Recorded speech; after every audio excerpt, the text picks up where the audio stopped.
నువ్వు అన్నది బండి సంజయ్ గారి వివాదం జరుగుతుంది. మొట్టమొదట 8th రోజు 8వ తారీఖు రోజు రాత్రి 7:30 గంటల 8 గంటల ప్రాంతంలో వాళ్ళ మదర్ పేట్ బషీరాబాద్ పోలీస్ స్టేషన్కి వచ్చి ఒక ఫిర్యాదు చేసింది. మా అమ్మాయి మీద లైంగిక దాడి జరిగింది, మీరు ఫిర్యాదు చేయండి అని.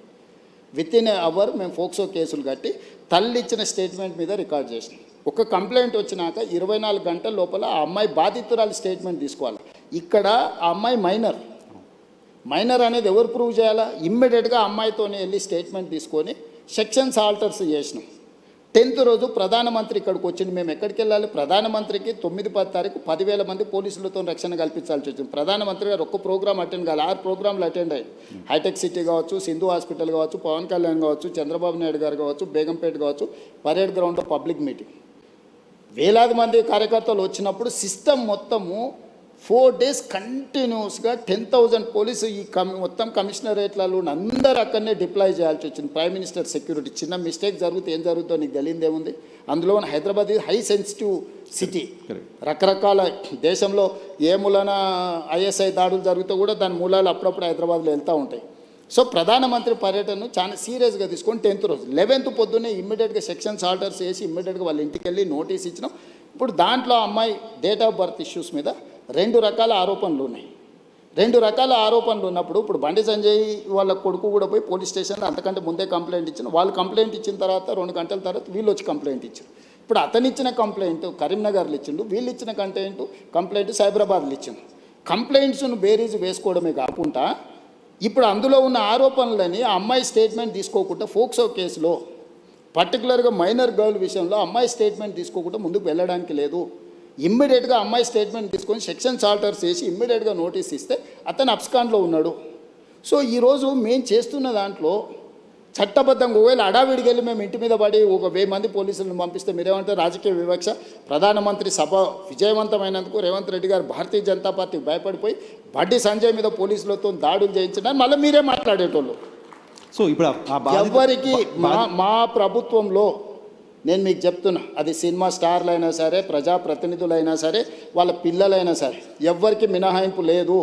మీరు నన్ను చూసిండ్రు సినిమా తారల విషయంలో ఎట్లా వ్యవహరించినా, ప్రజాప్రతినిధులు డ్రగ్స్లలో దొరికితే ఏ రాష్ట్రంలోనైనా ఏ పార్టీలైనా నేను ఏ విధంగా తీసుకొచ్చినా ఇందులో కూడా ఎలాంటిది లేదు. ఇది మైనర్ గర్ల్ ఇష్యూ. మేము గట్టిగా చెప్పడానికి లేదు, ఎట్లా పడితే అట్లా వ్యవహరించడానికి లేదు. ఆ బాధిత కుటుంబానికి రాష్ట్ర ముఖ్యమంత్రిగా నేను న్యాయం చేస్తానని ఒక హామీ ఈ వేదిక నుంచి ఇవ్వగలుగుతారా సార్? నేను అనేది ఎవరైతే నేరస్తులు ఉందో 100% శిక్షించే బాధ్యత నాది. హోంశాఖనే కాదు, నేను ముఖ్యమంత్రిని. నేను పక్కడ్బందీగా ప్రణాళిక చేస్తున్నా. నేను ఒకవేళ సహాయం చేయాలనుకుంటే ఫోక్సో కేసే పెట్టాను కదా నర్సింగ్. ఫోక్సో కేసు పెట్టిన కంప్లైంట్ వచ్చిన గంటలో ఫోక్సో కేసు పెట్టిన అంటే what is my commitment? POCSO case ఎందుకు పెడతాం? ఏదో అమ్మాయి వచ్చింది, మదర్ వచ్చింది, మదర్ కంప్లైంట్తోని ఫోక్సో కేసులు పెట్టడం సీరియస్ సెక్షన్స్ పెట్టలేము. బాధితురాలి యొక్క స్టేట్మెంట్ తీసుకున్న తర్వాతనే మనం చెయ్యాలి. ఈ చట్టంలో ఉన్న నిబంధన. సో ఇప్పుడు ఇప్పుడు కొన్నిసార్లు మైనర్ పిల్లలు ప్రేమించుకుంటారు. వాళ్ళ ప్రేమ విషయం తల్లిదండ్రులకు నచ్చకపోతే తల్లిదండ్రులు కొన్నిసార్లు కోపానికి వస్తారు, కొన్నిసార్లు డిఫరెంట్గా వాటి మీద ఒత్తిడి తీసుకొస్తుంటారు. ప్రభుత్వం అనేది అసర్టైన్ చేసుకోవాలి కదా. దట్టు ఒక ప్రధానమంత్రి వచ్చే ముందలా వచ్చిన 2 ఫిర్యాదులు, అక్కడనేమో హానీ ట్రాప్ అని బండి సంజయ్ కుటుంబం కేసు పెట్టింది, ఇక్కడేమో మైనర్ అమ్మాయి మీద లైంగిక దాడి జరిగిందని వీళ్ళు కేసు పెట్టారు. రెండింటిని పరిశీలించడానికి పోలీసులు కనీసం 24 గంటలని పడితే వాళ్ళు ఇచ్చింది రాత్రిపూట. ఒక ఆయన 8వ తారీఖు 5 గంటలకు ఇస్తే ఇంకొకరు 8వ తారీఖు 9 గంటలకు ఇచ్చారు. 9వ తారీఖు నాడు ఎంబడే మేము రంగంలో దిగి పోలీసులు మొత్తం తీసుకొని మొత్తం స్టేట్మెంట్స్ రికార్డ్ చేసి సెక్షన్స్ ఆల్టర్ చేసిన 9వ తారీఖు. 10వ తారీఖు నాడు ప్రధానమంత్రి మొత్తం నేను పర్యటనలో ఉన్న మొత్తం వ్యవస్థ ఉంది. 11 పొద్దున్నే నేను సమీక్ష చేసి ఒక ఉమెన్ IPS ఆఫీసర్ని అపాయింట్ చేసి కంప్లీట్గా డీటెయిల్ చేసి సెక్షన్స్ ఆల్టర్ చేసి బండి సంజయ్ ఇంటికే కాదు, బండి సంజయ్ బావమరిది ఇంటికి ఢిల్లీలో కూడా అందరినీ 5 పోలీస్ టీంలను ఈరోజు పంపించినాం. ఎక్కడన్నా ప్రభుత్వం కేసుని ఏమైనా డైల్యూట్ చేసిందా? ఇప్పుడు కొడుకు నేరం చేస్తే తండ్రిని అరెస్ట్ చేస్తారా? నువ్వు చెప్పు. ఇట్లాంటి కేసులలో ఇప్పుడు కొడుకు ఏదైనా తప్పు చేసిండు అంటే బండి సంజయ్ని అరెస్ట్ చేయాలా? ఏం కోరుకుంటుండ్రు? ఇప్పుడు బండి సంజయ్కి బీఆర్ఎస్ వాళ్ళకు పొసగలేదా, పొసిగిందా, ఎక్కడైనా తేడా వచ్చిందా, ఇవన్నీ నేను చెప్పలేను. కానీ RS Praveen Kumar garu volunteer retirement తీసుకున్న ఆఫీసర్, ఆయనే ఇన్వెస్టిగేటింగ్ ఆఫీసర్ అనుకుంటే ఆయన ఐపీఎస్ కాదు, ఇప్పుడు is no more IPS officer, ఆయన రిటైర్ ఆయన అయిపోయింది. allegation- ఓ గడీలకు వ్యతిరేకంగా కొట్లాడుతున్నాడు, ఇప్పుడు ఆ గడీల దగ్గరనే గులాంగిరి ఆయన చేస్తున్నాడు. అలిగేషన్ పోలీసులు బెదిరిస్తున్నారు బాధిత కుటుంబాన్ని అని ప్రవీణ్ ఎవరికి కుమార్ అవసరం ఉందా? పోలీసు బెదిరిస్తే కేసు ఎందుకు కడతాము? ఇప్పుడు ఇది మినిమం లాజిక్. కంప్లైంట్ వచ్చినప్పుడే పోక్సో కేసు కట్టిన ప్రభుత్వం బెదిరించినట్ట, లేకపోతే బాధితురాలు పక్షాన నిలబడ్డట?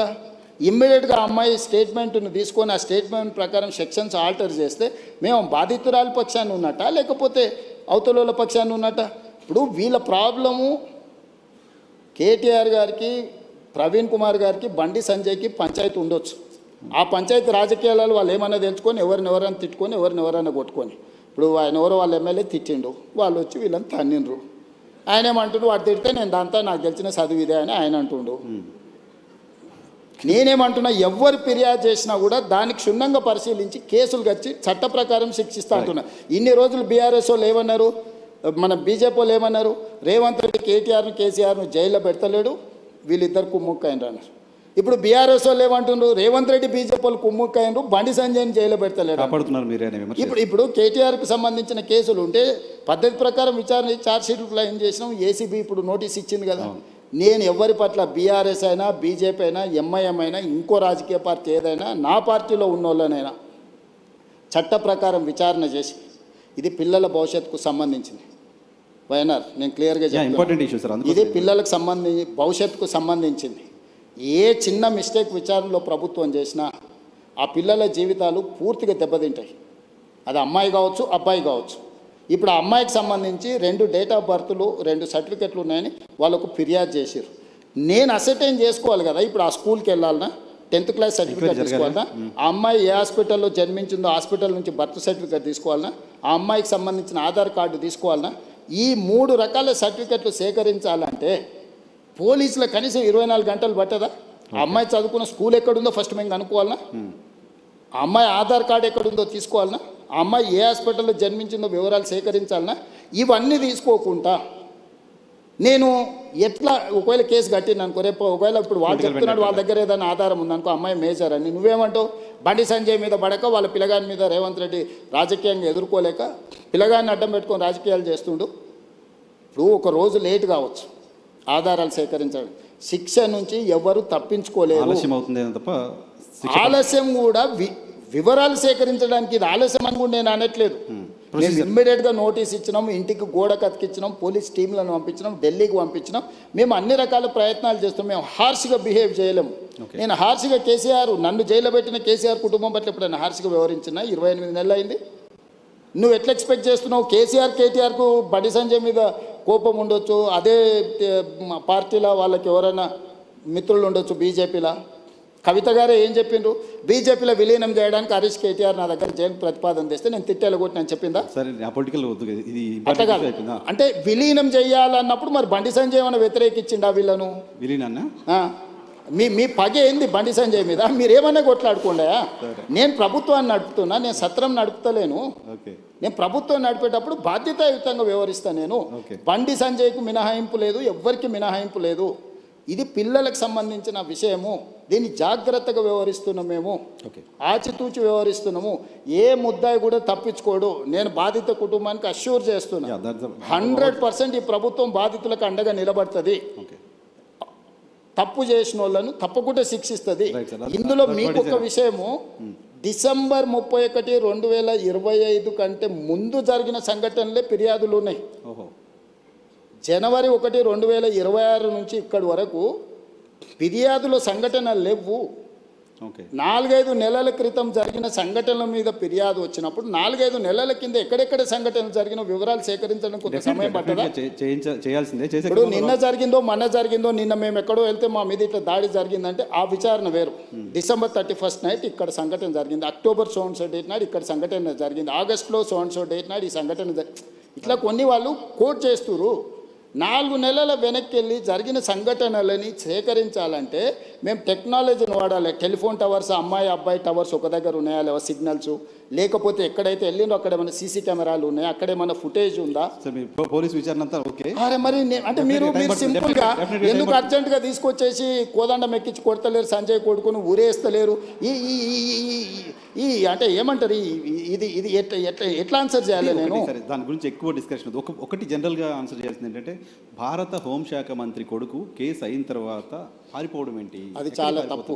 అది బండి సంజయ్ గారు నైతిక బాధ్యత తీసుకొని కొడుకుని వెంబడే విచారణకు పంపించాలి. నేను కూడా సూచన చేస్తున్న ప్రజాప్రతినిధిగా ధైర్యంగా ఎదుర్కోవాలి. పారిపోతే పరిష్కారం కాదు కదా. నేను బండి సంజయ్కి సూచన చేస్తున్నా. బండి సంజయ్ కూడా కష్టపడి కింది నుంచి కార్యకర్త నుంచి అక్కడికి వచ్చిండు. కొడుకు తప్పిదం వల్ల ఆయనకు తలవంపులు వచ్చినాయి. కానీ బాధ్యతగా నిలబడి తప్పైనా ఒప్పైనా నిలబడి జవాబు చెప్పాల్సిన బాధ్యత ప్రజాప్రతినిధిగా బండి సంజయ్ మీద ఉంది. దాని నుంచి ఆ బాధ్యత నుంచి బండి సంజయ్ తప్పించుకోలేడు. నేను ఈ వేదిక మీద నుంచి బండి సంజయ్ గారికి సూచన చేస్తున్నా, తక్షణమే నీ కొడుకుని తీసుకొచ్చి పోలీస్ స్టేషన్లో నువ్వే అప్పచెప్పు. దానివల్ల నీ గౌరవం పెరుగుతుంది సమాజంలో. విచారణను ఎదుర్కోమనండి. తప్పో ఒప్పో విచారణ అధికారులు తెలుసా, నిజాయితీ కలిగిన అధికారులను వేసిన విచారణ ఎదుర్కొని నిలబడు. అంతే తప్ప పారిపోతే ఆదర్శంగా ఉండాలిగా. ఇప్పుడు మేము ఇవన్నీ ఇవన్నీ అసర్టైన్ చేసుకున్న తర్వాత కంప్లీట్గా అగ్రెసివ్గా పోలీస్ బిహేవ్ చేస్తారు. ఓకే, ఇప్పుడు ఇవన్నీ అసర్టైన్ చేసుకొని నోటీసులు ఇచ్చినాం, వాళ్ళకి సమయం ఇచ్చినాం. ఆ నోటీస్ సమయం లోపల వాళ్ళు స్పందిస్తారని ఆశ, స్పందించకపోతే పోలీస్ రకంగా వ్యవహరిస్తుంది. ఓకే. దీంట్లో 2 రోజులు వాయిదా వేసుకోవడం వల్ల వాళ్ళకు వచ్చే లాభం ఏం లేదు. ఓకే. నిలబడి విచారణను ఎదుర్కొంటే వాళ్ళ గౌరవమైన పెరుగుతుంది రాజకీయంగా.